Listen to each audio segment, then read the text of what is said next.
Oh, Kitty, let's talk about Aldier Ryza. Aldier Ryza, that's how it's pronounced, not Altier Ryza. Alright, Kitty? Don't look at me like that.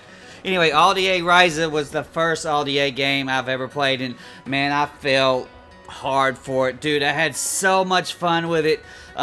You can buy some weapons and stuff, but the vast majority of things you need to make yourself. So you go out there and you harvest plants, or you chop them down, or you smash them with a big hammer, or trees, or just like crap in people's house or whatever it is. You get all of this stuff, all these goodies, and you're just collecting like a mad fiend. You can't stop. And then you go back into your little LDA, your little witch's hut, and then you make badass treasures with it, man. You either might make permanent gear, you might make gear you use as items, as whatever it is, or rings or jewelry or weapons or whatever it is, and it's just so fun, and it's like addictive as hell. It takes a lot to learn because it's really complicated looking at first, and a lot of times you just kind of auto add goodies to it and let the computer do it for you.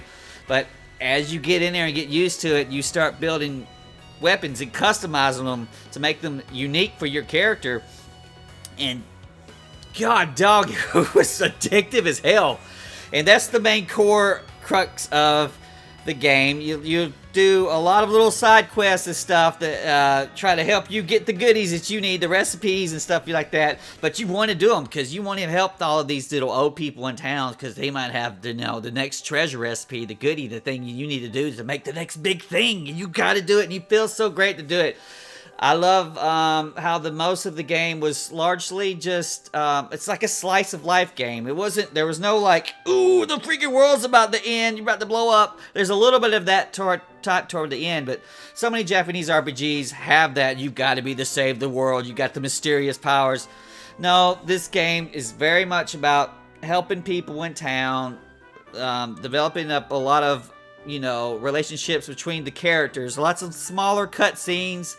Just slice of life cutscenes. There doesn't have to be a huge epic thrusting story necessarily to tell a good story, and this game really does it. I was absorbed. Some people might be just put off about how nonchalant, and they might say it's boring.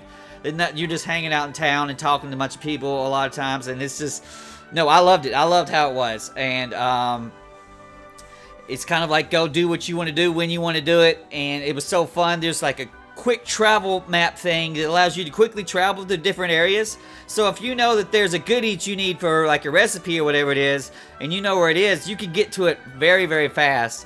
And that helps so much, because if it's asking for 5 or 6 different things, it could be annoying to go hunt down these things, especially if you didn't know what they are. But once you know where they are, you got a nice little inventory that's going to tell you about what the stuff is and what kind of subclass it is and all that stuff, and then you could use it and make it. And then there's a lot of variation of how you go about making your items, and that was a lot of fun to me, and unlocking new items, and you would just kind of almost lose your mind pressing the buttons and unlocking everything. It was so damn fun, and how it was. I love this game a lot. And I also really like the battle, because it was kind of like it's active time battle for Final Fantasy VII. I mean, or any of the Final Fantasies, what it really reminds me of. And then, the enemies can go when they have a chance. Once they get their meter to go, they can go. And so you're often trying to go faster than they are and delay them. So you need to be quick and decisive about what you want to do. And it reminds me a lot, particularly of Final Fantasy 13, because there's a lot of buttons to keep up with.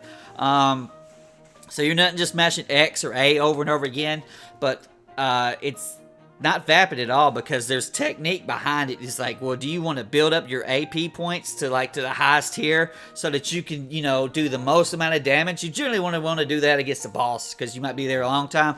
Or do you want to try to quickly kill the monster, or like with a little quick trigger? Had you hit right trigger, or would you get enough AP and just try to drop the monster right there? And then you can do it real fast. Or if you messed up trying to do that, you might be stuck at a very weak level trying to fight the enemy.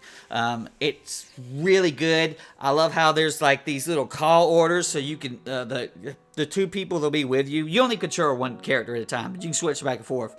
The two people who will be with you will call out that they'll want you to do something, and so you'll do what they want you to do, and then that'll give them ability to go like and do an extra attack, and it'll do a lot of damage, and it helps you bring up your AP points so that you can attack again and again and again. And the way that's done is so awesome, and you end up like forming your party and your character's moves and stuff and your equipment around taking advantage of that system. And gosh, together it blends in, and it makes, like, when it works, you feel so great because you feel like your entire party's working together, even if you're only controlling one character. The game does a very good job at that, and while it can be confusing to look at all this shit on the screen, it drops it on you bits and pieces at a time. It slowly unlocks all this stuff, and it does a whole lot better than, I would say, Final Fantasy 13, which just did not give you enough freedom to do what you wanted to do. And dude, I so heartily recommend this game. So Big Kitty, we're giving it the paw way up. Yo, I had so much fun, and Kitty loves the slice of life stuff. She loves making the recipes. And now Brian's also throwing the paw way up. He loves the intensity of the battle, the combat, even though most of the enemies were pretty easy. I think we were over leveled most of the game, even playing on hard. It was just so damn fun to play. Great music. I thought the graphics were good. They're a little low budget, but it's one of those things where it still looks so good, and it really doesn't matter. So I heartily recommend it. You might want to grab it when it's, 50% off or whatever it is, when it's $30. And but yo, give this damn game a run. And I'm excited for the next LDA. I don't know how often these things. I know there was a bunch of them made back in the day. I don't know how often they are. I want to play it, and I would say I spend a little bit extra time just losing my mind into the recipes. But I'd say you could probably do this in about 30 hours if you're fairly persistent.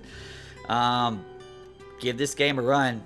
Don't die like I just did. But, give this game a run, and just freaking make some shit. Get some shit. Gotta make shit. Make some shit so I can make some new shit, Kitty. Alright? That's how this game works. I loved it. Give it a run.